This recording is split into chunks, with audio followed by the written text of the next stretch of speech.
Hi, my name is David Warner Matheson, and for the past several years I've been exploring the rich connections between the stars and the world's ancient myths, scriptures, and sacred stories. Recently, I had the opportunity to have a conversation with Derek Lambert and Dr. Luther G. Williams on their show, The Water Boys.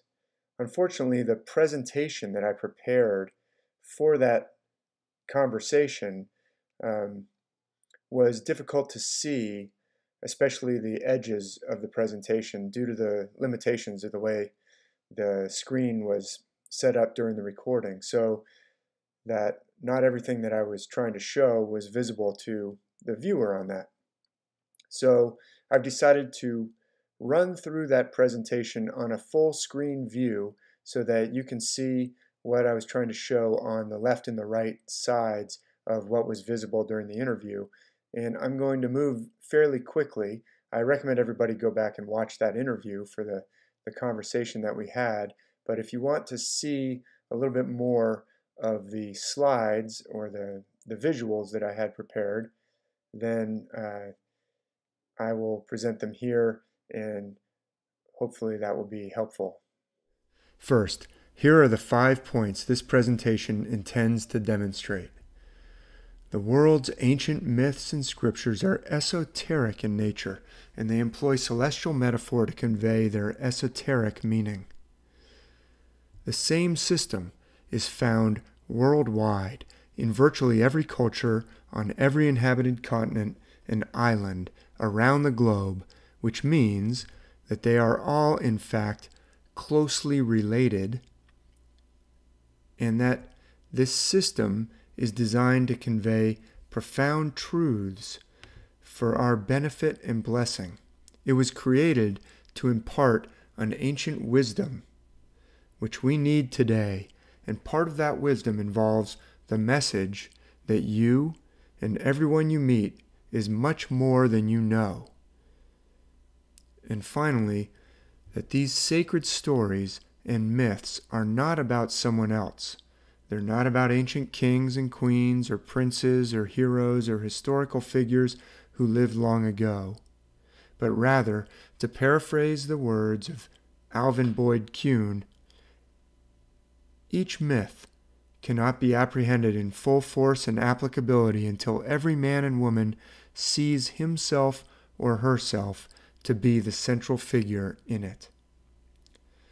Now, when I say that the world's ancient myths and scriptures are based on the stars and that they're speaking a celestial language from start to finish to convey their profound esoteric message, what do I mean? I mean that the figures and episodes in the myths and scriptures reflect specific constellations in the night sky. These constellations have certain distinctive characteristics and specific meanings as part of a shared ancient system which crosses cultures around the globe. But unfortunately, many people have a hard time seeing what this means because we're generally very unfamiliar with the constellations. And part of the reason for that, besides the fact that we are never really educated about the constellations, is the fact that the systems we're given in order to find the constellations, if we go looking for systems to help us, these systems that we're given to envision them in our mind's eye are not at all helpful. For many centuries, the constellations would be depicted using elaborate artistic representations, such as this image of artwork purporting to show the constellation Sagittarius. But this artwork isn't very helpful for actually finding Sagittarius in the night sky or for remembering which stars make up the actual outline of the constellation. On the other hand, if we are shown the stars of the constellations themselves, the typical modern methods of connecting those stars is, in many cases, even worse. They're typically connected with outlines that have little or nothing to do with what the constellation is supposed to portray in a random and very abstract kind of geometric figure that doesn't really help you to remember the stars of that constellation or find it in the sky or imagine it in your mind's eye or if you wanted to sketch it out on a piece of paper. For example, here's a star chart showing actual outlines connecting the stars of various constellations, such as Perseus and Andromeda and Auriga, the charioteer. But these are very unhelpful ways of connecting those stars. In 1952, the well-known author H.A. Rey, who's also responsible, along with his wife Margaret, for creating the Curious George stories, in 1952, H.A. Rey published a book in which he lamented these two opposite problems in depicting the constellations. One of these problems being that overly elaborate artistic representation, which he called, quote, elaborate allegorical figures arbitrarily drawn around the stars, which we cannot trace in the sky, end quote. And then the other problem being these abstract and random modern connections of the stars, which he described as, quote, involved geometrical shapes which don't look like anything and have no relation to the names, end quote. In other words, no relationship to what they're supposed to actually be, what the constellation is trying to depict. His book from 1952, which was entitled The Stars, A New Way to See Them, set out to remedy this situation, and it presents a way of outlining and envisioning the constellation that's far superior to either of the other two methods just described, and which, in fact, his method can be shown to match up with the method of envisioning the constellations that must have been used in ancient times, and which informs the myths from around the world, as we'll see in a moment. Even though, to my knowledge, H.A. Rey never actually discussed this fact that his system seems to match up with ancient texts and with ancient artwork. So now, here are the same stars, but let's look at the way H.A. Rey connects them. So here's the constellation Perseus and Andromeda and Auriga. Compare that to this abstract, conventional way of outlining them. Now we can really see what those constellations are representing. Let's put a side by side.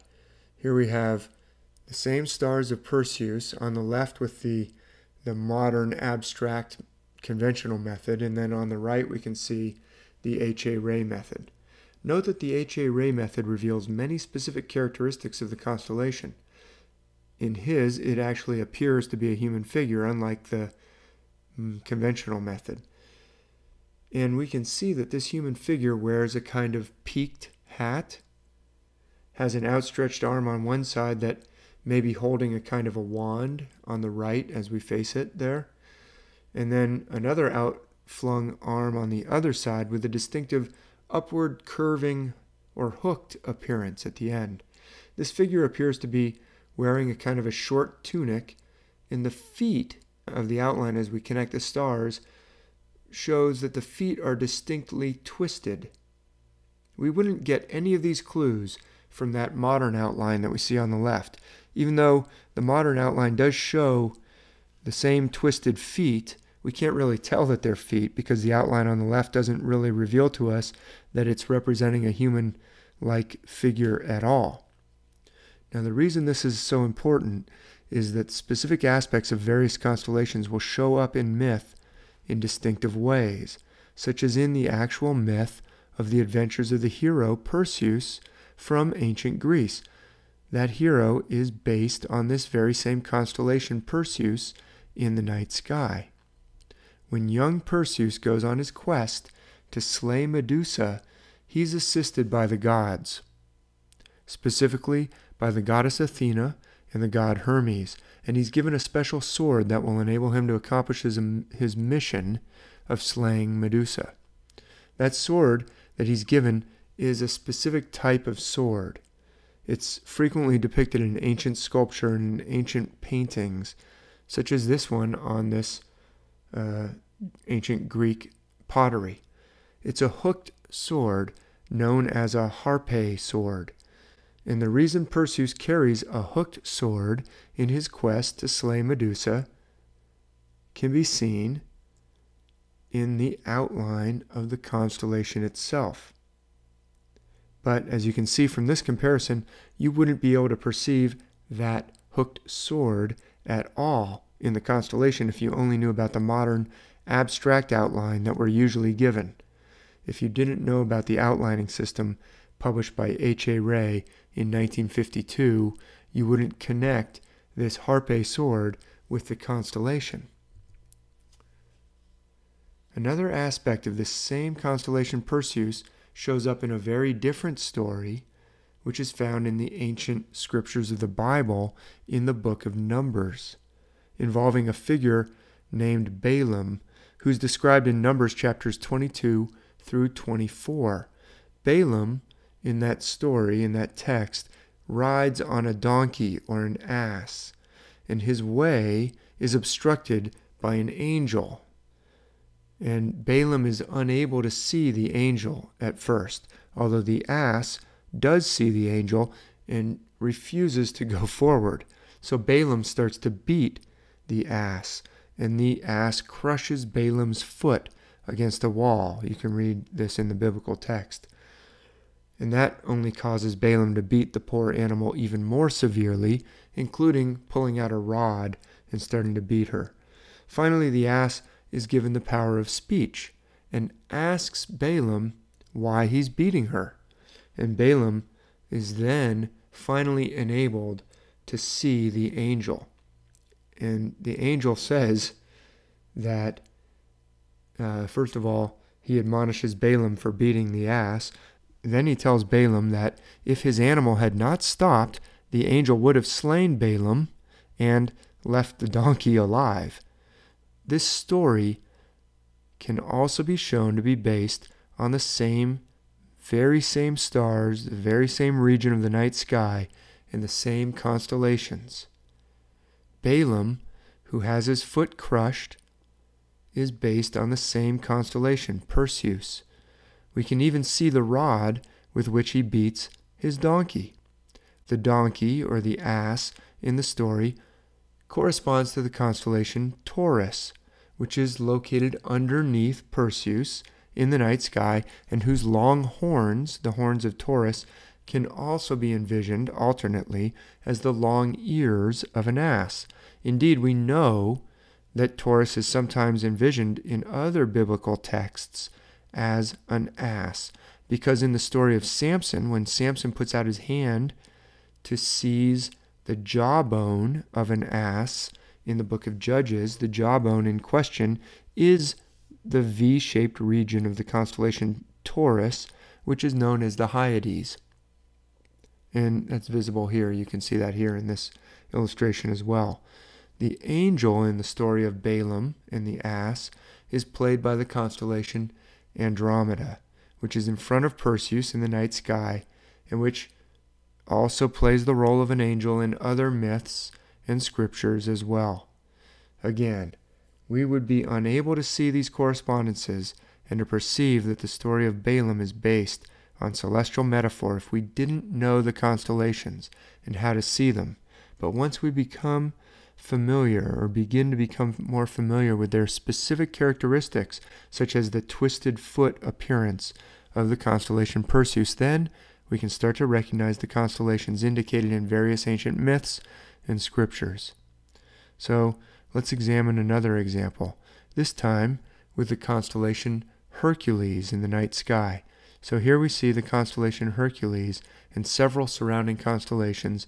Again, this is showing them using the typical modern outlining system, which is generally very unhelpful for finding the constellations or for seeing the connections to the ancient myths. So now let's look at those exact same stars, but let's switch to the H.A. Ray method of outlining those same constellations. Now we can perceive the outline of Hercules as a powerful figure brandishing a tremendous weapon overhead, often envisioned as a club or as a sword. Now here's another side-by-side comparison, just like we did before, with the standard modern method shown on the left the HA ray outlines on the right. In this case, the standard method actually does have some connections to ways that this constellation will be envisioned in some ancient myths.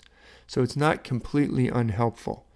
However, if that's all you know, that outlining on the left, then you won't be able to see how the same stars also appear in myth as the figure on the right.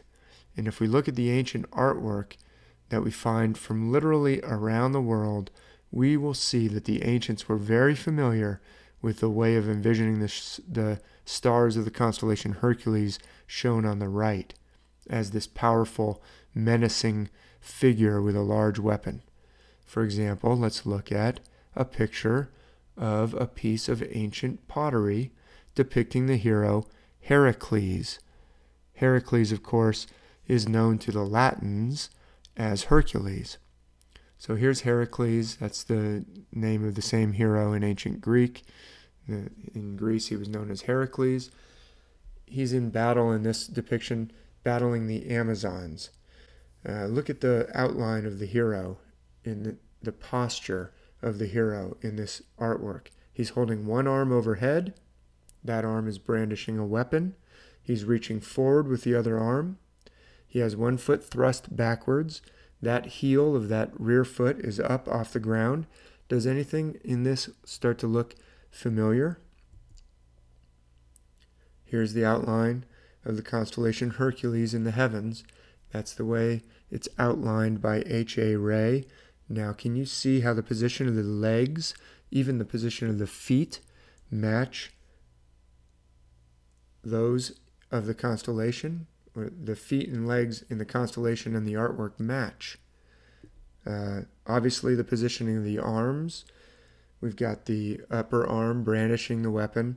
The lower arm is reaching out, and in the artwork on the ancient jar, we can see that the lower arm of Heracles is reaching out towards the crest on the helmet of the Amazon warrior. Her helmet has this very curved crest. Now, look in front of the constellation Hercules in the sky, in the star chart there on the left, and look just in front of Hercules, and you'll see that the distinctive arc of the constellation Corona Borealis, the northern crown, is right there in front of Hercules. And can you see how the lower arm of the figure of the constellation of Hercules in the heavens could also be envisioned as reaching out towards that arc of the northern crown, just like in the artwork? It's really undeniable that this ancient convention of depicting the hero Heracles in this manner is based on the stars themselves. You can even see the square-shaped head of the constellation matches up with the full beard and lion headdress that the hero Heracles is usually depicted as wearing. So now let's look at yet another example. Here is the conventional, none too helpful outline of the constellation Sagittarius next to the constellation Scorpio, which is on the right there as we're facing the image here on the screen. So Sagittarius is the random set of outlines on the left of our screen as we face it. The modern outline does show us a subset of that constellation Sagittarius, which is known informally as the teapot. Can you kind of see the teapot there? And that is useful for some myths, as we'll see. But once again, this modern outlining system completely obscures the way of connecting the stars of Sagittarius to reveal a more human-looking figure holding a bow, which is revealed by the outline of Sagittarius as published in 1952 by H.A. Ray. Here we can see several distinctive characteristics of Sagittarius which will be important in various myths from around the world, including the long skirt or dress, the bow of Sagittarius there, you can see that, the triangular shaped head. This characteristic of appearing to be walking in one direction to the left as we face the screen here, while looking back in the other direction to the right, where the bow is pointing. And then we also can see the distinctive characteristic of a tall plume or feather at the top, a vertical line going up from the top of the head. Note that none of these characteristics would be visible if we only knew the standard conventional method of connecting and outlining the stars. I mean, you can see the plume, but you can't tell that it's coming up from the triangular head of the constellation. You can't really see any of the aspects of the constellation that you can see with the HA ray method. Note also the outlining of Scorpio. Here's the HA ray on the right. In the conventional outline, you don't even see the barb on the end of the tail of Scorpio. See that? Which is present in the HA ray outline. But we do see multiple heads. And those actually do play a role in various myths involving Scorpio. In this case, the conventional outline gives Scorpio 3 heads. Let's go back to the HA ray version. You can see the barb in the tail of the scorpion. But HA ray outlines the scorpion to show 2 claws, which is certainly appropriate for an actual scorpion. But let me show you. I usually outline, look at those claws. I usually modify this outline of HA ray to show the multiple heads of this scorpion constellation, because Scorpio will often play a figure with multiple heads, a kind of serpent-like character with multiple heads. Sometimes it'll be 3 heads. More commonly, it'll be 7 heads, 8, or even 9 heads. So now let's see some evidence that this method H.A. Ray presents in his 1952 book is in fact a method which was understood and used in antiquity when envisioning the stars of the constellations, in this case constellation Sagittarius. In the Museum of Fine Art in Boston, there's an amazing bell crater from ancient Greece, which is sometimes called the name vase of an artist who's been designated the Pan Painter. So it's the name vase of the Pan Painter. And it's called that because of the artwork on the other side of the vase from this picture. But on this side of the vase, there's this incredible piece of artwork showing the goddess Artemis in the act of slaying the young prince Actaeon, who is simultaneously being torn apart by his own hunting dogs. Does anything about the way the figures in this artwork are depicted look familiar to you? When I saw this artwork, I realized that the ancient artist had depicted the subjects of the scene with the characteristics of the constellations Sagittarius and Scorpio in the night sky. You may have seen me talk about this in other videos or in published writings in my blog and my books. The correspondences to the constellations in the heavens are quite compelling. Beginning with the goddess, can you see how her posture and the angle of her bow embody the outline of Sagittarius in the heavens? Note the bend of the knee on the left side of the constellation and on the left side of the goddess in the artwork. Note the position of the feet in both the constellation and the artwork. Note again the angle at which the bow is held in both cases. Note the distinctive characteristic of seeming to be moving in one direction towards the left while looking back in the other direction towards the right. Note that the artist has even included a tassel or plume on top of the quiver or sword scabbard that's slung over the shoulder of the goddess, corresponding to that plume that can be seen in the outline of the constellation Sagittarius, as published in the book by H.A. Ray in 1952. It's really quite undeniable, I would argue, that this scene in the ancient artwork is directly inspired by the constellations, and it is consciously incorporating conventions or distinctive features proper to Sagittarius into the artwork itself. Likewise, I would argue that the angle of the body of the unfortunate hunter, Actaeon, is also directly evocative of the angle of stars, this time in the constellation of Scorpio. I would argue that the outflung arms of the youth Even the location of some of the dogs, including the tail of the dog that's standing on Actaeon's leg there and biting into his side, evoke the outline of Scorpio, and perhaps even include a reference to the arc of the southern crown as well. You can see the southern crown just to the right of the constellation Sagittarius in the sky. Look back over at Sagittarius. You see the southern crown? It's in between Sagittarius and Scorpio. So once again, if you were not familiar with the constellations themselves and with the outlining system provided by H.A. Rey, you'd never be able to perceive this correspondence, but it was obviously understood by the ancients. Here again is that outlining of Sagittarius using the conventional system that's usually found in the books and web pages and mobile apps and even planetarium software. If that's all you knew, you'd probably never be able to perceive these correspondences. So now let's look at a couple of ways that the scriptures of the Bible can be shown to be based on the regions of the night sky that we've been looking at, or a few passages from the Bible that match up with some of the constellations we've just been talking about. Here I'm going to show a very well-known, important passage from the text of Genesis. That's the first book in the Bible.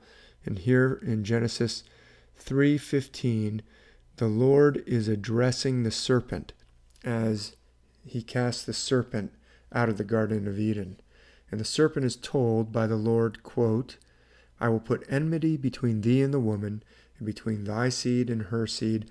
It shall bruise thy head, and thou shalt bruise his heel."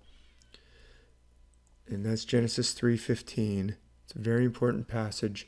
And now, based on what we've learned by looking at the connections between the myths and the stars, we can see that there's a place in the heavens just above the constellation Scorpio where this bruising of the head and the bruising of the heel can be seen to be taking place.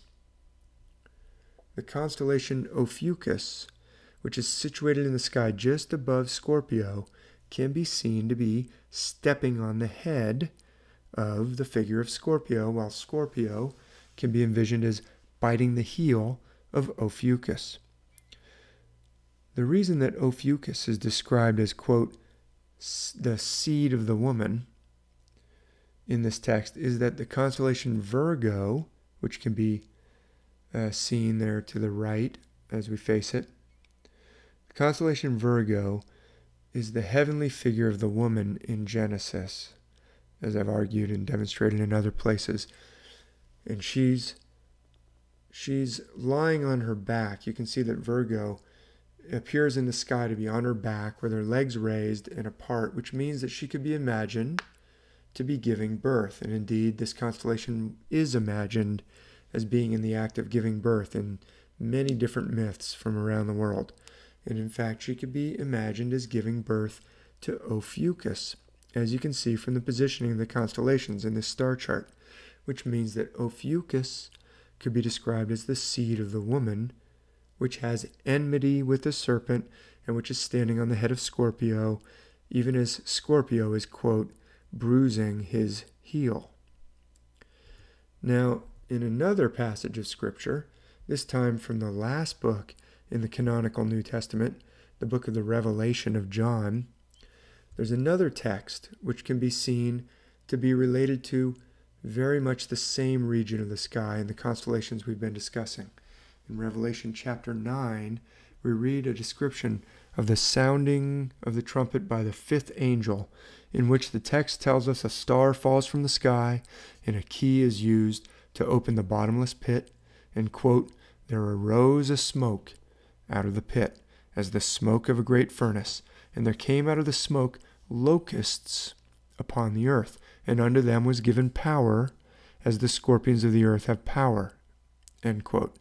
So this passage can be seen to be describing the same region of the heavens between and including Sagittarius and Scorpio that we've been examining here. That smoke from the bottomless pit is the glowing column of the Milky Way galaxy in the heavens, which is outlined in this star chart. I've outlined it in red there. The very brightest and thickest part of the Milky Way band in the night sky is in fact found between Scorpio and Sagittarius. As you may be able to see from this diagram, for visibility of the constellations, I've inverted the colors in this diagram. So the brightest part of the Milky Way band will appear as the darkest part in this inverted diagram. And that is right between Sagittarius and Scorpio. You might be able to see that. Now, the reason that the text mentions locusts, I would argue, is that the brightest part of Sagittarius, which we noted earlier is sometimes called the teapot, and which is seen in this standard outline that we showed previously, can be envisioned instead, I argue, as a grasshopper or a locust, instead of as a teapot. If you look at the teapot outline in this star chart there on the lower left corner of the screen, I've put up the teapot. If you kind of squint at that, and you can look at that teapot part, and you can imagine the shape of a grasshopper with its head pointed to the left and its legs poking up at an angle like those of a grasshopper above the back and at the rear of the insect there. The text describes the locusts here in Revelation chapter 9 as having the power as scorpions of the earth have power, because the text is pointing us to this particular part of the night sky, the constellations Scorpio and Sagittarius. The text goes on to say that the shapes of those locusts, which I would argue are related to Sagittarius, are also like unto horses prepared for battle. Horses prepared unto battle. Sagittarius, the constellation, is often envisioned as a centaur. In fact, a centaur shooting a bow, going into battle, shooting a bow. We saw that earlier in that flowery artistic outlining system that I showed. Now, you might wonder how the stars of the constellation relate to a centaur, given the shape of the HA ray outline that we've been looking at. I'll put it up a little closer up view here in the lower right.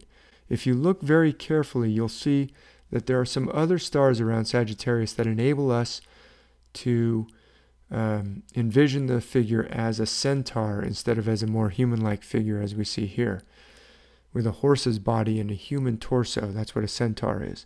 There's one little star that's above the arc of the southern crown, which we could connect. We could draw a connecting line back to Sagittarius, and that would turn the body of the outline into more of a centaur. Let me show you where that star is. I'm going to connect to it. Okay?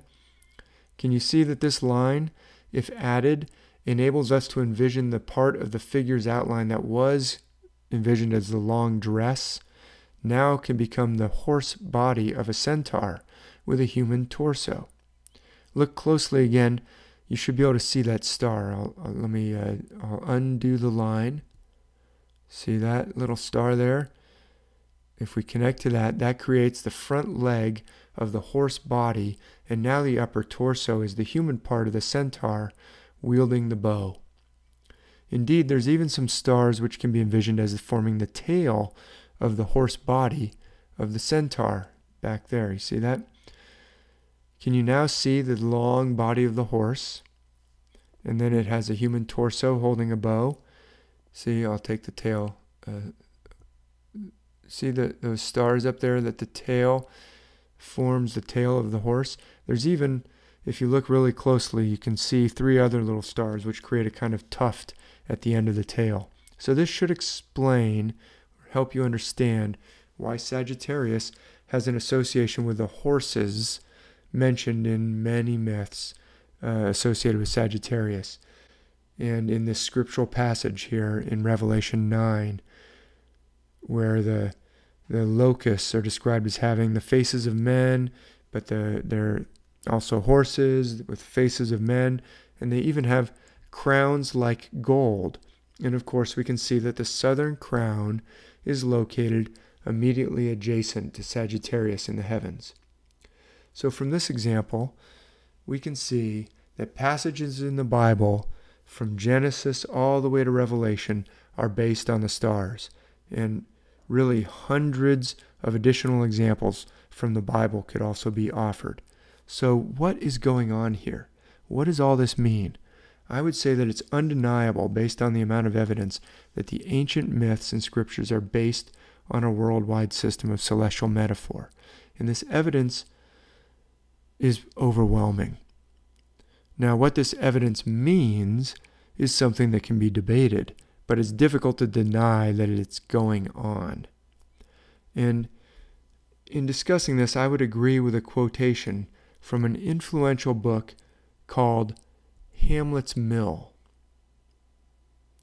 Hamlet's Mill, which was published in 1969. There's a quotation in Hamlet's Mill that says that the meaning of this ancient system may have been largely forgotten.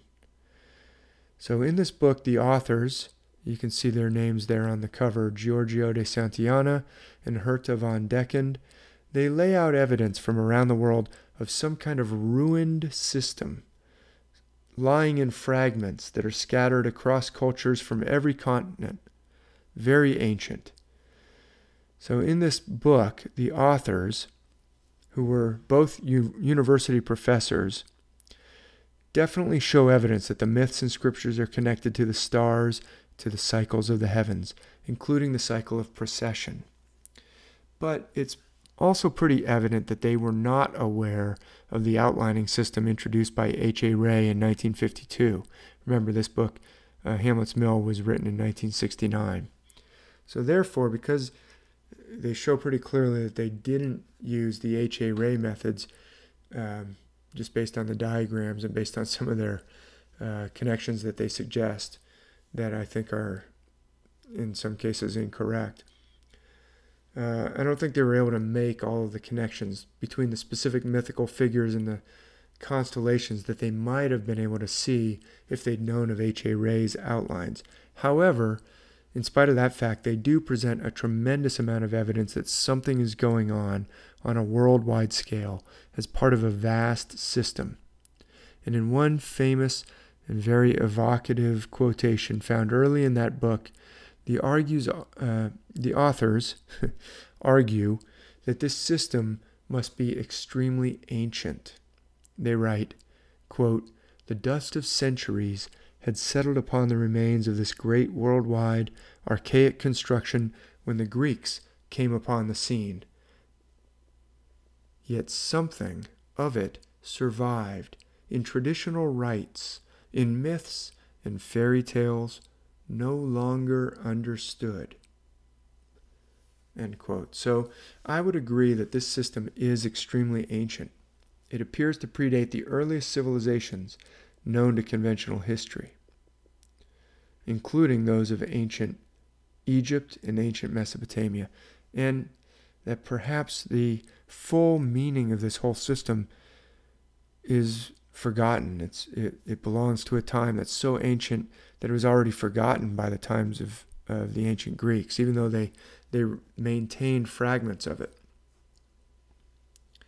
In another quotation from the book, the authors of Hamlet's Mill write that this ancient system incorporates not just the stars, but also number and color and verse and music. And they say that as we survey the ruins of this worldwide construction, we find ourselves, quote, "inside an echoing manifold where everything responds and everything has a place and a time assigned to it. This," they write, "is a true edifice, something like a mathematical matrix, a world image that fits the many levels, and all of it kept in order by strict measure." End quote. I would agree again with their assertion that what is going on has many levels, many layers, and that one of the layers of meaning includes the conveying of profound ancient wisdom that we still need for our lives in this modern day as much as ever, maybe even more than ever. And this wisdom involves, as asserted in that Alvin Boyd Kuhn quotation that was shown earlier, the understanding that the myths are actually about us. They're not about literal, historical, ancient figures.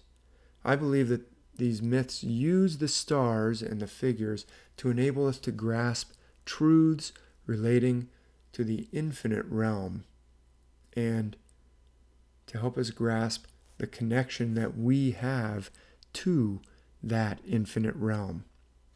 This painting on a wooden panel from the 1300s shows the figure of King Solomon, who of course is known for having wisdom beyond anyone who ever lived before or since.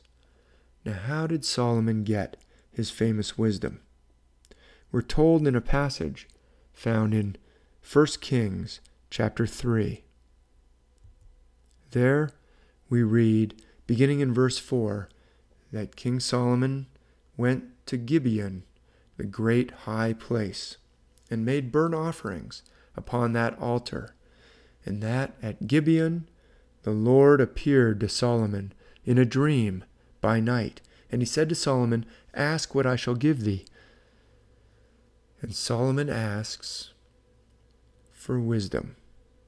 He asks for an understanding heart to discern good from bad, so that he can help the people and exercise good judgment in all of his heavy responsibilities.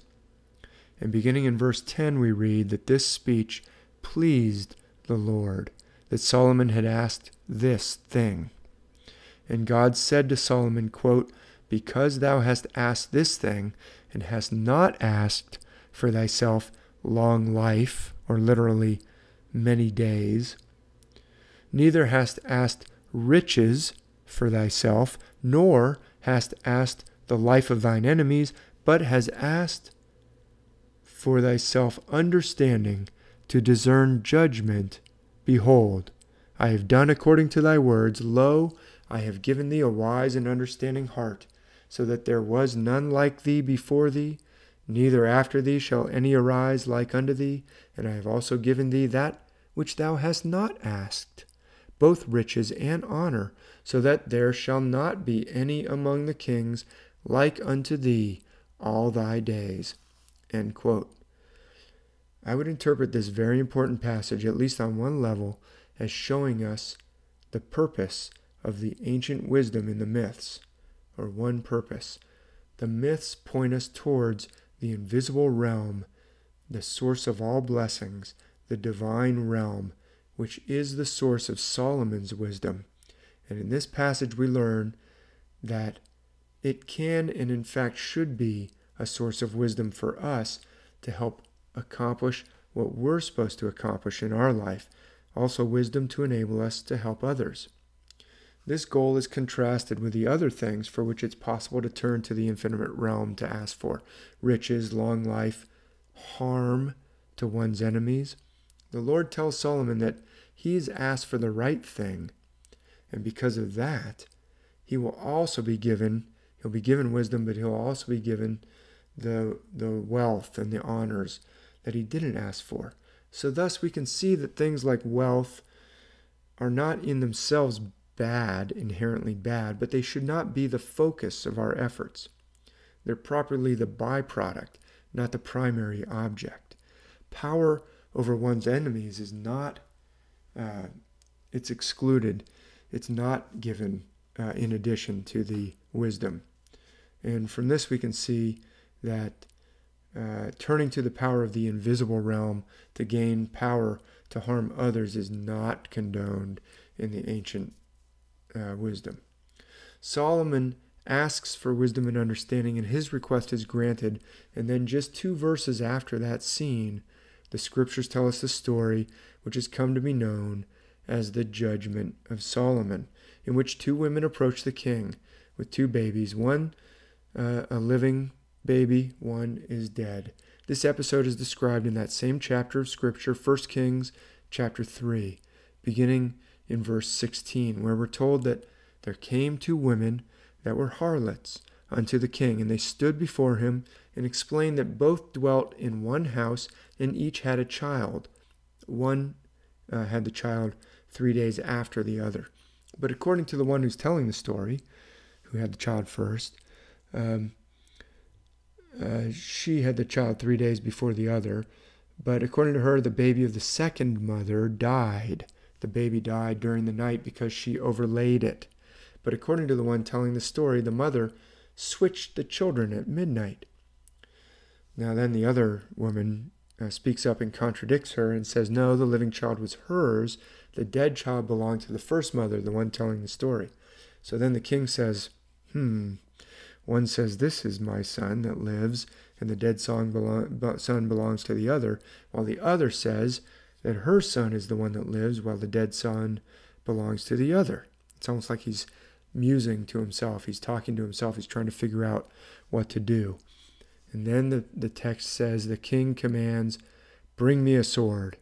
And then he commands, divide the living child in two, and give half to the one and half to the other. So this is the famous judgment of Solomon, because when he threatens to cut the living child in two, one of the mothers screams out to spare the child. Just give it to the other woman, she says. While the other mother says, no, let it be neither of ours. Go ahead, divide it up. And Solomon, of course, perceiving the truth, says, give her the child, meaning give it to the one who cried out to spare the child, for she is the mother thereof. So now we can know that this entire episode is a metaphor, a deep metaphor. And we can know that for certain because we can see that the story is based directly on the stars. The baby, snatched up by a powerful and menacing figure, in this case, the swordsman of the king, is actually a pattern that's found in myths literally around the globe. And it relates to that very same constellation Hercules that we've seen before. But this time, when envisioned as grasping the northern crown with his lower arm, as we've seen before, the northern crown plays the role of the living baby. Let's go back to that painting. This is by the famous painter Raphael, who lived from the late 1400s to the early 1500s. Note that the swordsman holds his sword over his head, just as we've seen before. And he's holding that infant, and the infant is arcing. You can see the arc, just like the arc of the northern crown. Also, take a look at the feet of the swordsman in this painting by Raphael. See that the heel is elevated on that rear foot, which we've seen before, just like in the constellation in the sky. And the swordsman is played by the constellation Hercules, and he grasps the northern crown at the command of the king. Now, King Solomon, who sits enthroned between two great pillars, is actually represented in the heavens by the constellation Ophiuchus. I discussed that at some length in my 2016 book, Star Myths of the World, Volume 3, Star Myths of the Bible. And it's noteworthy that in these preceding verses, before the part about the two women and the two babies, where Solomon goes to Gibeon, Gibeon is described as the high place. And that corresponds to the high place also of Odin in Norse myth. And the celestial foundations of that are very much related here. And I discussed that in my latest book, Star Myths of the World, Volume 4, Norse Mythology. So let's look at another painting, this one from the influential Flemish painter Peter Paul Rubens, who lived about a century later than Raphael.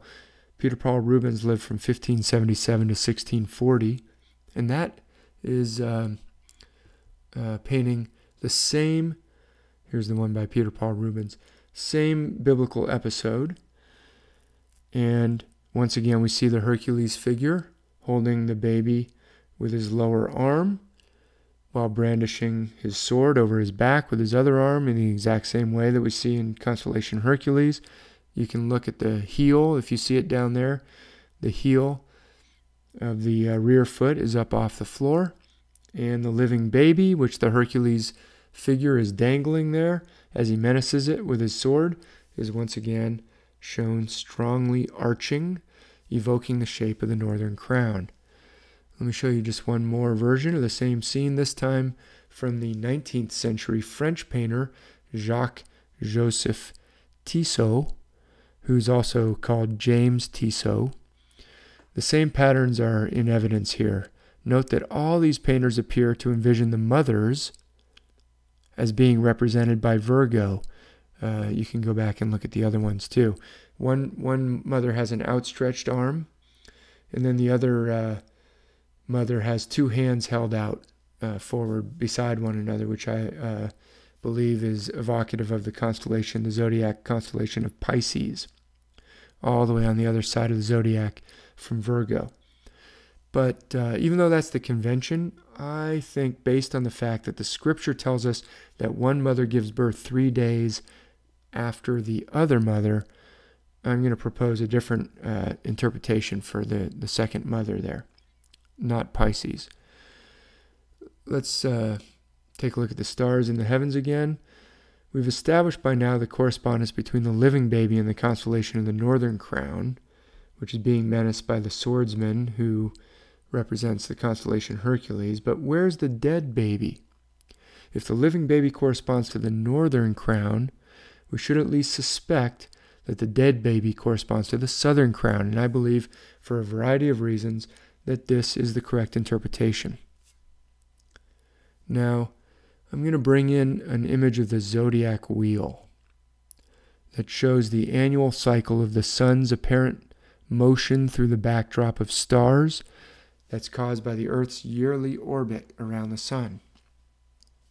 As Alvin Boyd Kuhn, again, has argued very convincingly, the different stations on this annual cycle are imbued by the ancient myths with spiritual significance, such that the different stations of the year can be seen as a kind of code for conveying truths about the cycle of our own soul. As Kuhn explains, the plunge down from the upper half of the year to the lower half of the year, which takes place at the crossing point of the September equinox each year, when days transition from having longer hours of daylight than darkness each day to having longer hours of darkness than daylight each day.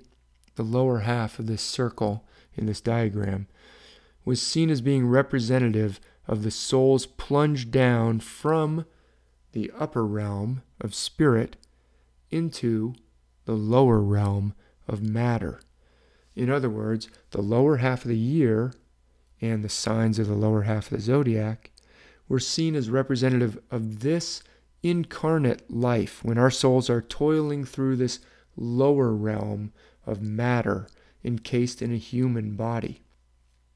This plunge down into matter takes place at the conclusion of the sign of Virgo, and thus Virgo can be seen as, quote, our first mother, giving us our first birth, our physical birth. This point on that wheel at which we plunge down from the upper half to the lower half would be at the 3 o'clock point on the dial, as you see it here. If it was a clock dial, that would be 3 o'clock position. That's the fall equinox, and you can see it's at the end of the sign of Virgo. That's where we plunge down from the upper realm of spirit into the lower realm of matter. So that first birth is the birth into the body, the physical. But our physical body is a body of death. Unlike our soul, unlike spirit, the body will die. While we're in the body, we're this mixture of flesh and spirit entwined together. But there's more to us than that mere physical matter, than the material. We come from a realm of spirit, and we must awaken to that fact and begin to elevate our awareness, become integrated with the infinite realm, even during this life in the body.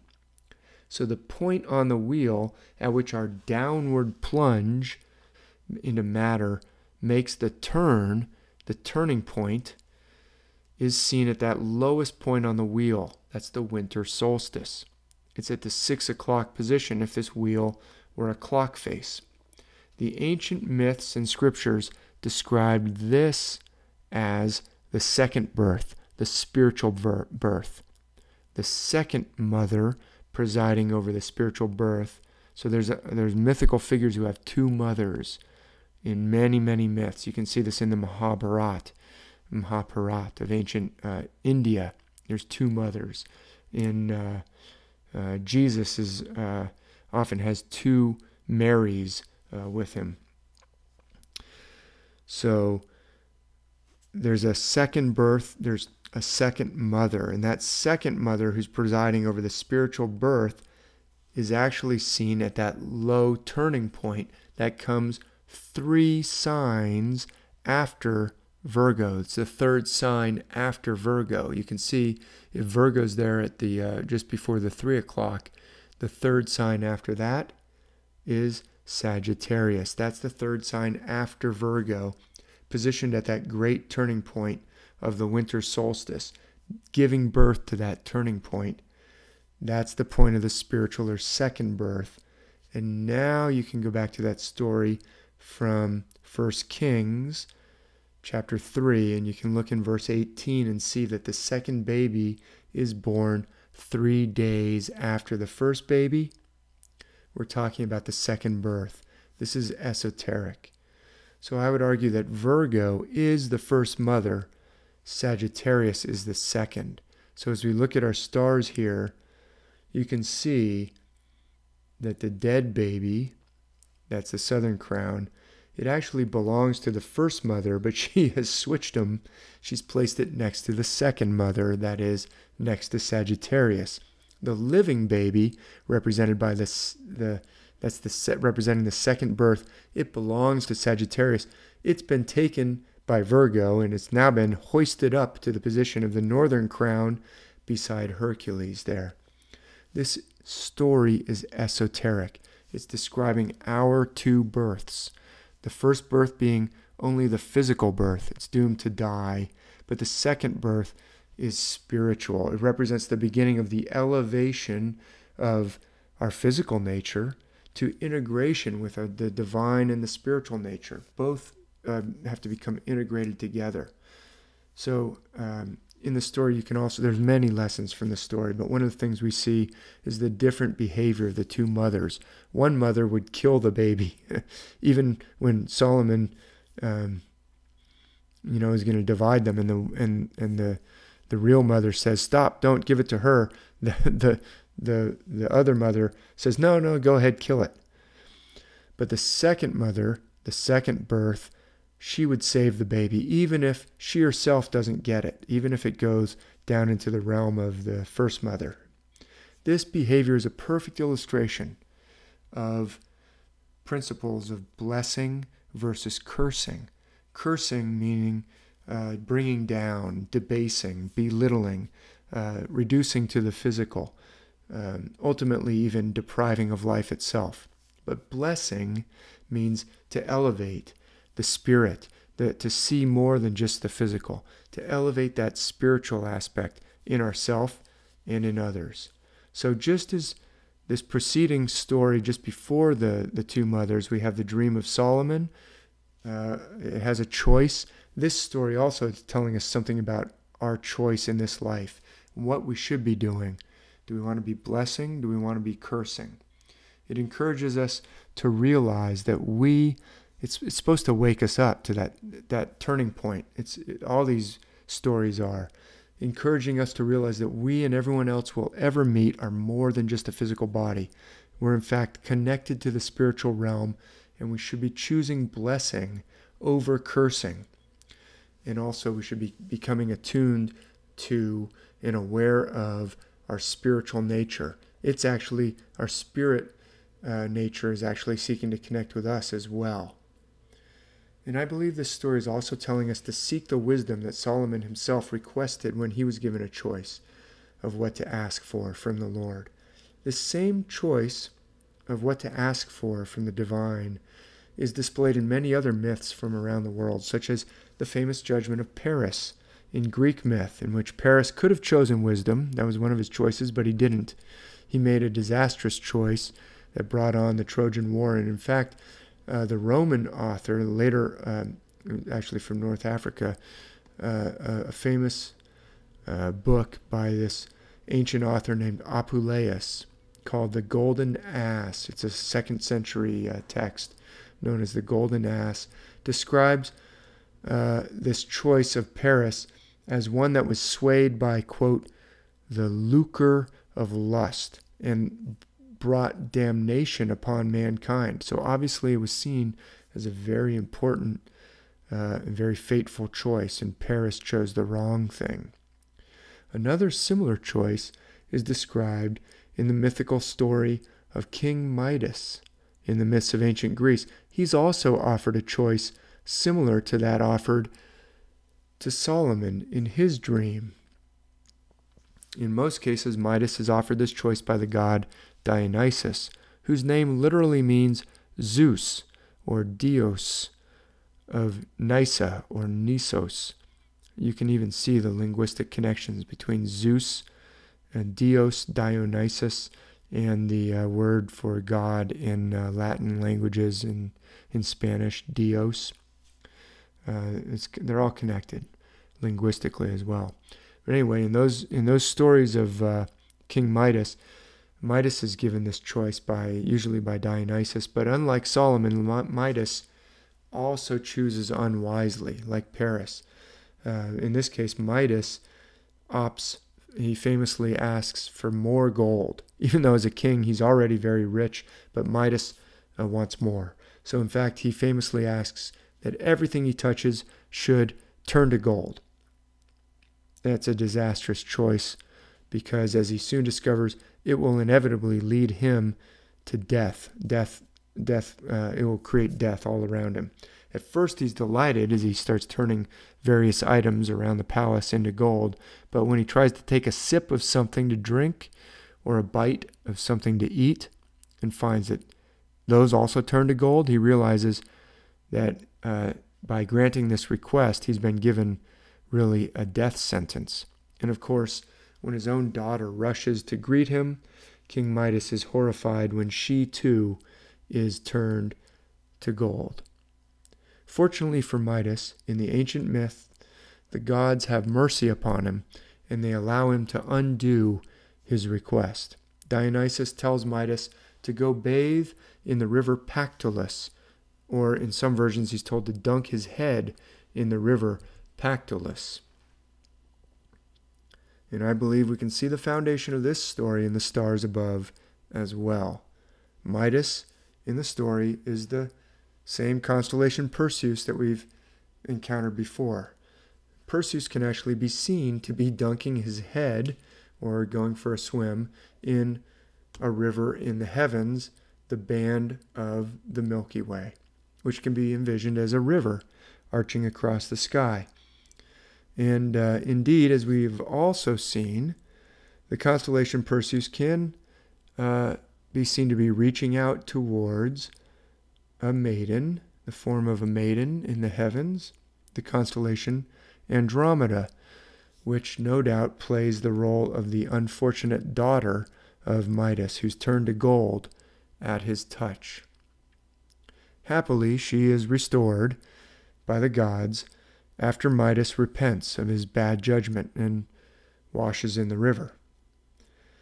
There's another story that also displays the bad judgment of King Midas when the king is asked to judge a musical contest between the god Apollo, who's the very god of music himself, and a satyr.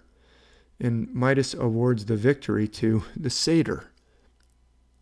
For this egregious display of bad judgment, the god Apollo gives Midas ass's ears.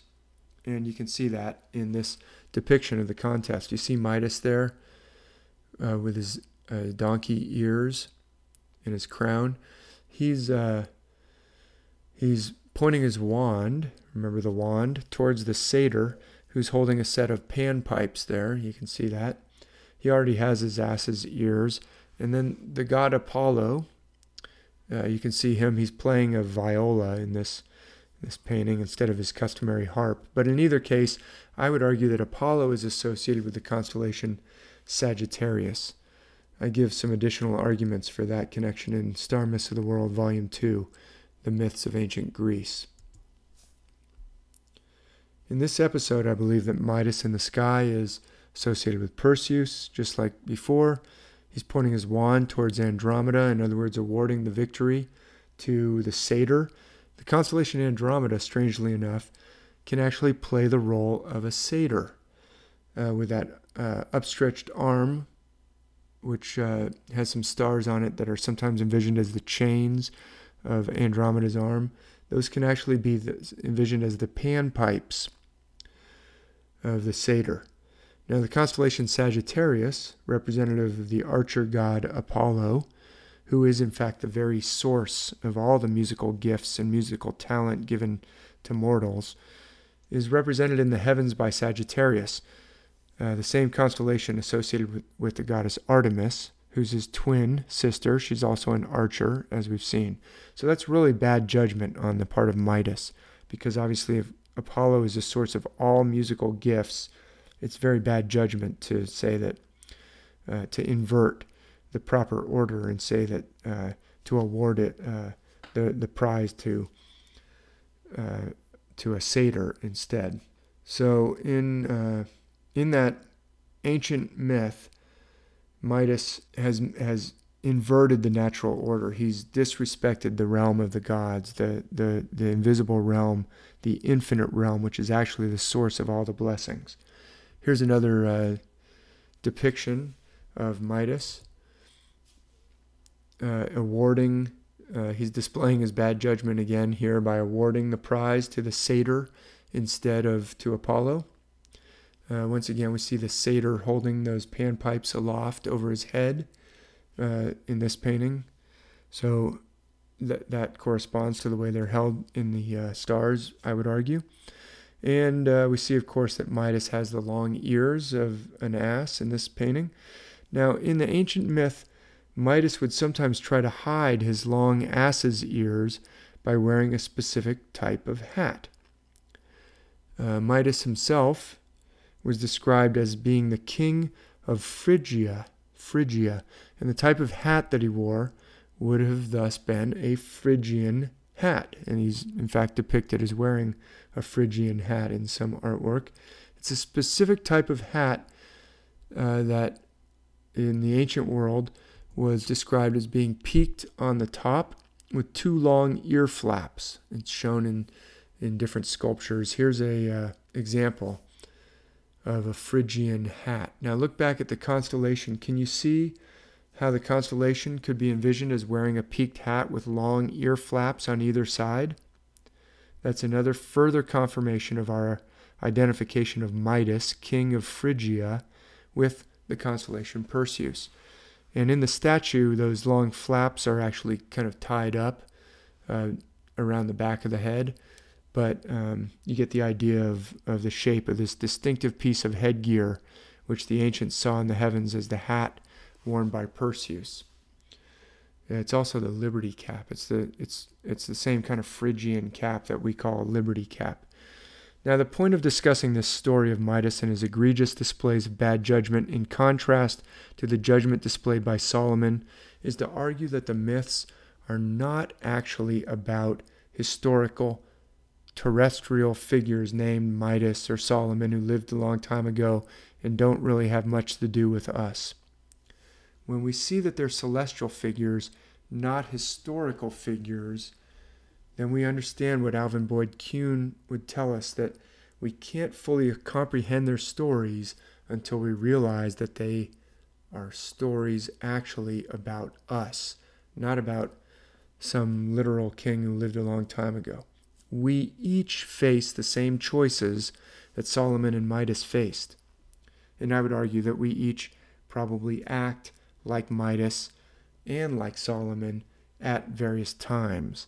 But we should really obviously strive to make the right choices, as Solomon does, rather than the wrong choices, as Midas consistently does.